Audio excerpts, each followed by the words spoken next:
Chapter 8. Thursday night passed quietly. I went to choir rehearsal and came back to the house. Roberto and I had a brief conversation before going into our nightly prayer. I think we both needed time to recover from the night before.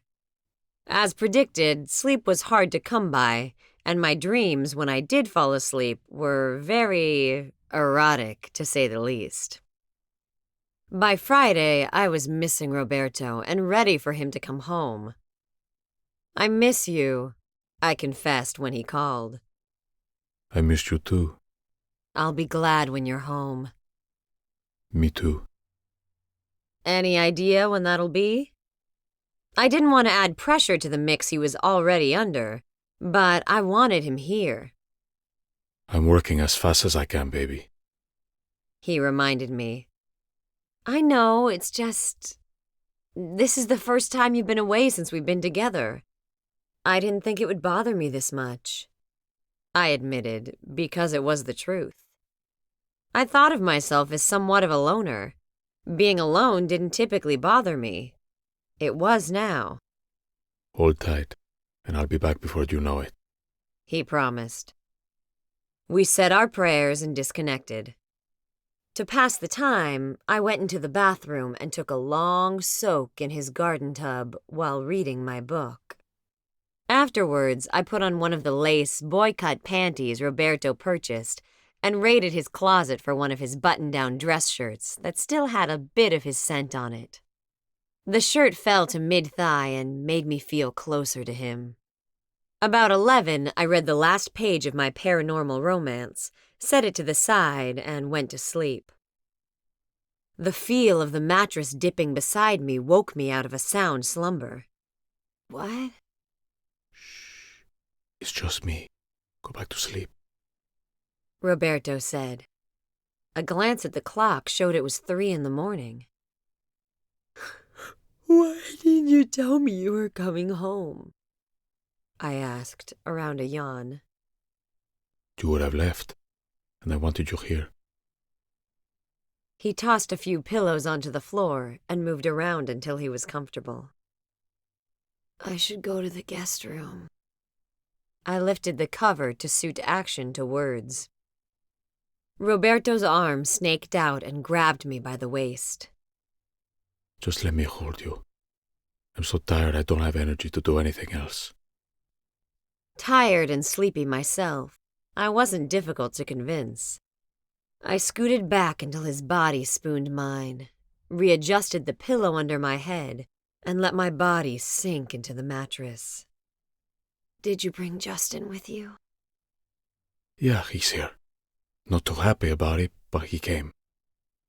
His hand stroked down my front. What is this? "One of your shirts." Yeah? He undid a few of the lower buttons until his hand could ease inside and cup my breast. "Roberto," I warned, stiffening. Shh. Exhausted, remember? I just need skin-to-skin contact. Nothing more. I relaxed back into the bed and let him hold and stroke me however he pleased. I knew he was weary. I could hear it in his voice. Besides, as close as our bodies were, I could feel he didn't have an erection. This was strictly for comfort, both of ours, because it was helping me too. Roberto buried his nose in my neck. You smell good. God, I missed you. "I missed you too. I'm glad you're home." Me too. Next time, I'm taking you with me. He kissed my shoulder, and his fingers absently toyed with my nipple until it stood at attention. He eased his leg between mine, and I realized he was wearing some type of knit pajama pants, even though his chest was bare. Roberto yawned and snuggled even closer. The hand around my waist pulled me in a little tighter. He tucked my head under his chin, and his arm lay across the pillow above me. I felt surrounded by him. I lay there in the dark, listening, as his breathing slowly evened out into that of sleep. Then, wrapped safely in his strong arms, I drifted off myself. Despite the early morning interruption, I woke promptly at 6. My eyes popped open to find myself nose to chest with Roberto, still wrapped securely in his arms. For a moment, I pondered how deeply I'd slept with him beside me, as though we'd been doing it together for years. I marveled because, despite the countless nights I'd spent in Ron's bed, sleep had always been elusive. My conscience, or maybe God's spirit, had never allowed me to rest. I'd spent most nights watching the shadows drift across the ceiling. Perhaps because Roberto and I hadn't committed any sin, my conscience was clear. Or maybe it was a sign our relationship was good and right, ordained by God. The pressure on my bladder halted my musings. I eased from the bed, breathing a sigh of relief when Roberto slept on, and went to use the bathroom. While I was up, I brushed my teeth, washed my face, and ran a comb through my hair, even though my intentions were to crawl right back into bed with my man and sleep another few hours. A glance down revealed only 2 buttons. The one above and directly below my breasts were fastened. The rest were loose, helped no doubt by Roberto's wandering hands last night. I left them open. The naughty part of me wanted to remove the shirt and sleep skin to skin, but I resisted. No sense adding to temptation. We were already flirting dangerously with fire, as it were. As I climbed back under the covers and lay down, Roberto rolled into me like a heat-seeking missile locking onto its target. He reached out an arm and pulled my body across the mattress until we were chest to chest and our legs tangled together. He did it all without waking. I studied his face from inches away, my first opportunity to observe him sleeping. There were shadows under his eyes, a testament to the stress he'd been under. His breath rumbled out of him, not quite a snore, but the soft sound I imagined a bear would make while slumbering. It was oddly endearing. My heart swelled with the love I felt for him, and I laid there in the early morning light, praying for him, for Justin, and lastly, for us. I drifted back off to sleep mid-prayer. Despite the prayers I prayed, my dreams were full of arousing images of Roberto and I, entangled in erotic poses that would have done the Kama Sutra proud. When next I woke, the light was stronger, letting me know it was middle to late morning. I was curled around Roberto's back, my arm thrown across his waist, and my hand buried deep enough inside his bottoms to know he wasn't wearing underwear. Tempted to linger and explore, I knew I needed to force myself from the bed. Neither of us was saints, and I'd had enough of playing Russian roulette. 2 horny, half-dressed adults who loved each other to distraction, half asleep and in the same bed, was an invitation for trouble. Ignoring the crisp curls at the edge of my fingertips, I eased my hand from Roberto's pajama pants. I'd shifted to my back in preparation for retreating from the bed when he suddenly rolled over. His arm landed low on my waist, cupping my hip, and his leg curled over mine to lie in between them as his head snuggled onto my chest. I looked down at him in surprise. Well now, that was unexpected. Not really wanting to wake him, but knowing I needed to rise, I pushed gingerly on his shoulders. Roberto, let me up. My voice was soft, hoping subconsciously he would hear and act accordingly. Instead, the contrary man yawned and asked, What time is it? After rolling my head on the pillow to glance at the clock, I responded, 8:30. It's early still. he mumbled, still half asleep. His hand rose to fumble with my 2 remaining buttons until they were undone, and then he pushed the top open and laid his cheek on my naked breast. I need to get up. This statement was accompanied by a small shove. I like you right where you are. He nuzzled me with his cheek, the bristles of his sideburns abrading my nipple until it stood to attention. It wasn't the only thing stiff. I could feel Roberto's morning hardness pressing into my leg. I held myself very still so I wouldn't rub against him with my thigh like the little voice in my head urged me to do. Roberto, oh... The chastisement morphed into a long, drawn-out moan as he shifted, and the bristle became the brush of firm lips, followed by the light scraping of teeth and the flicker of tongue before he drew the entire areola into the warm, moist heat of his mouth.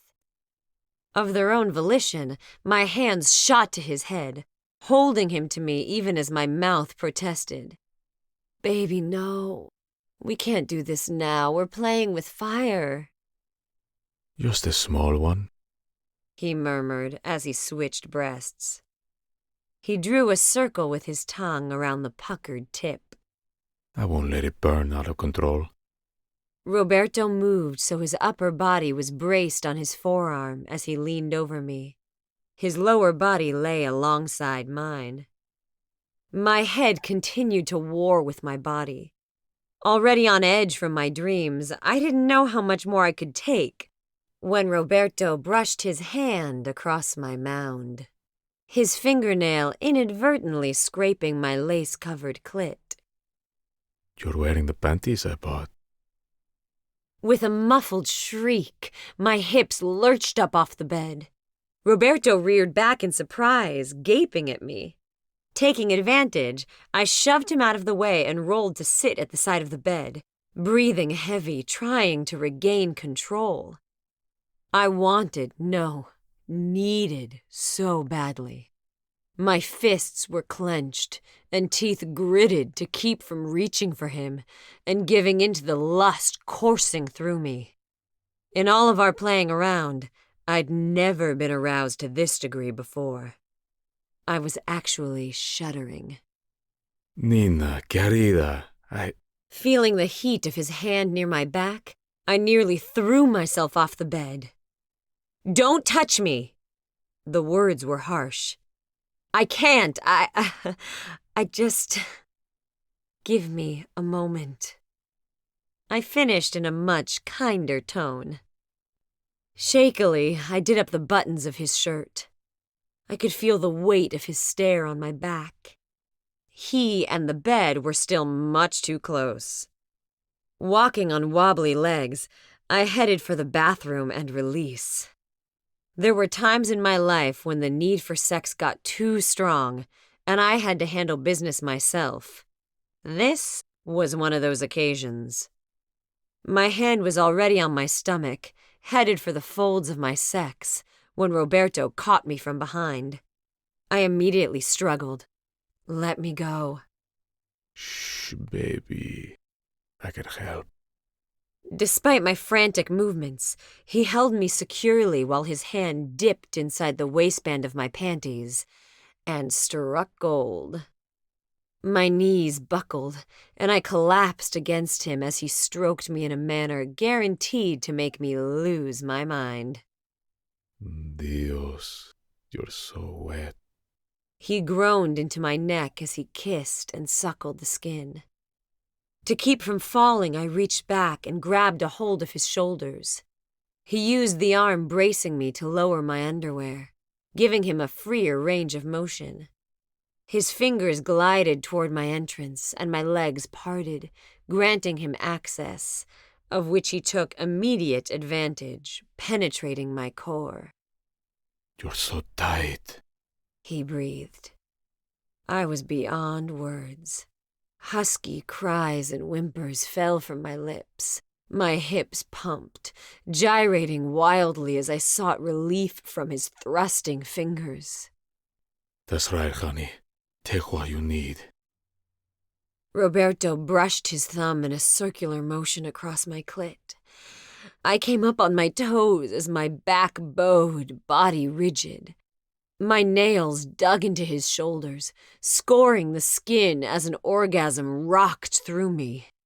He stroked me through it straight into another. When it was over, I folded bonelessly. Roberto caught me, straightened my clothes, and eased me over to lie on the bed before coming down beside me. Better? He brushed my hair out of my face and leaned over me. Almost comatose, vision blurry. Focusing was difficult. Was all I managed. He chuckled at my condition. The man could laugh all he wanted. I didn't care. After my ability to speak coherently returned, I told him, Pastor Williams would not approve. Roberto grinned and shrugged. What he doesn't know won't hurt us. Besides, this was nothing more than heavy petting. The grin faded. You need, I provide. Remember? If I didn't before, I certainly would now. What about you? I slid my hand up his thigh, headed for what appeared to be a healthy-sized erection. He caught my hand and brought it to his lips. I'm fine, he murmured against the skin. I could tell by the tightness around his eyes he wasn't, but I didn't push the issue.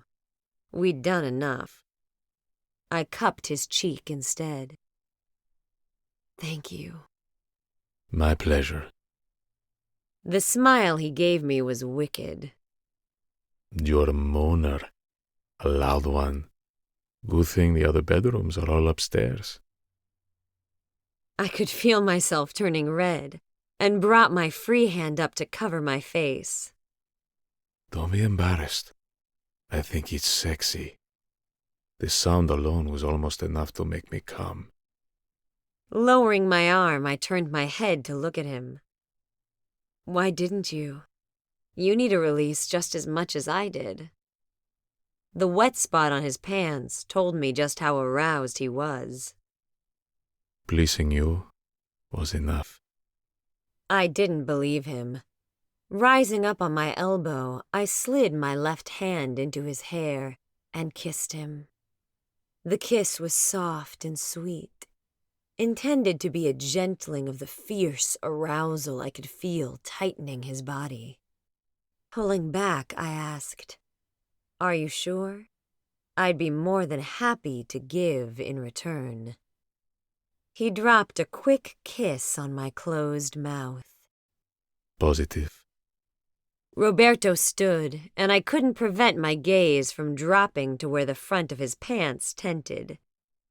Remembering our conversation about size, I was curious to know if his measurements matched my imagination. I was still staring as he turned and headed for the restroom. The rear view was just as appealing. I noted how the high, tight cheeks of his butt shifted with each step. The door shut, snapping me out of my admiring daze. Time to get dressed. From one of the drawers I'd cleared from my clothing, I chose a loose pair of shorts, a t-shirt, and the bra that matched my underwear. The shower cut on, and I picked up the pace. I needed to be gone when Roberto exited the bathroom, especially since I had a feeling he'd be wrapped in a towel and nothing else. Short minutes later, I escaped from the bedroom and headed for the kitchen to make breakfast and start coffee going. In the entrance, I drew up short. Morning. I didn't think you'd be up this early. Justin sat at the table, hunched over a mug of something. Uneasily, I wondered if he'd heard any of the goings-on earlier, and if he was aware Roberto and I had shared a bed. Couldn't sleep. Probably overtired. It was rather late, or should I say early, when you two came in. I went to the coffee maker and started a pot brewing. Roberto said you and he are getting married. Pulling my head out of the fridge, I stood and gazed at him. Since when did you start calling your dad by his name? His reply was sullen. Since I found out he wasn't my father. I debated all of a second before closing the refrigerator and crossing to the table. It really wasn't my business, and I didn't want to intrude, but I couldn't let that go. Just because you don't share his DNA doesn't make you any less his son. Do you know how many kids would kill to have a dad like Roberto? Justin raised angry eyes to mine. They should have told me. He snarled. I had a right to know. I sighed and took a seat beside him. I know you're angry, and I don't blame you. But as a parent, you have to know telling a child something like this isn't as easy as it seems. He told you? He accused. Yes, but this doesn't affect me, not like it does you, I pointed out. They should have found a way. He pushed the mug away from his and braced his hands on the table to stand. When, Justin? When you were 3 and had just come out of surgery from almost having died, which is when they first found out? His mouth opened. I kept speaking. Or how about age 6, when Peg and Roberto divorced? I'm sure you would have understood and not blamed yourself as the cause of your parents' split. Or maybe during one of his many visitations when Roberto had you and your brothers. I'm sure you wouldn't have felt like an oddball and refused to visit because he wasn't your father, just your brother's. And what exactly was Roberto supposed to say? Sorry, kid, but I'm not your father? How would you tell the child you love like he was your own that he's really not? Justin relaxed back into the chair, staring at me with a stunned expression. Let me tell you, kid, being a father takes more than the sperm that got you here. In every way that counts, that man is your father. He clothed and fed you, made sure you had everything you needed. He didn't have to, but he paid child support for you too, to make sure you were taken care of. And I know he never once indicated by word or action he felt any differently toward you than he does Enrico or Roberto Jr., did he? Justin shook his head no. You're sitting here grumbling and griping because no one informed you when you should be on your knees thanking God you have a father like Roberto who loves you. Most people don't. I know, I didn't. My sperm donor decided he didn't want to be bothered with me or my mom. My kid's father isn't too much better. He supports them because the law and his family make him. So while I understand how you feel, I really don't have too much sympathy for you. Because the truth of the matter is, you lucked out. 'Cause if your father, whoever he is, wanted to be a part of your life, Roberto would have stood aside and let him. If you want to be angry with someone, be angry with your mother for telling you like she did. But don't take this mess out on Roberto. He doesn't deserve it. Finished with my mini tirade, I pushed my chair back from the table and returned to the refrigerator. Let him chew on that for a while, I thought, as he left the kitchen.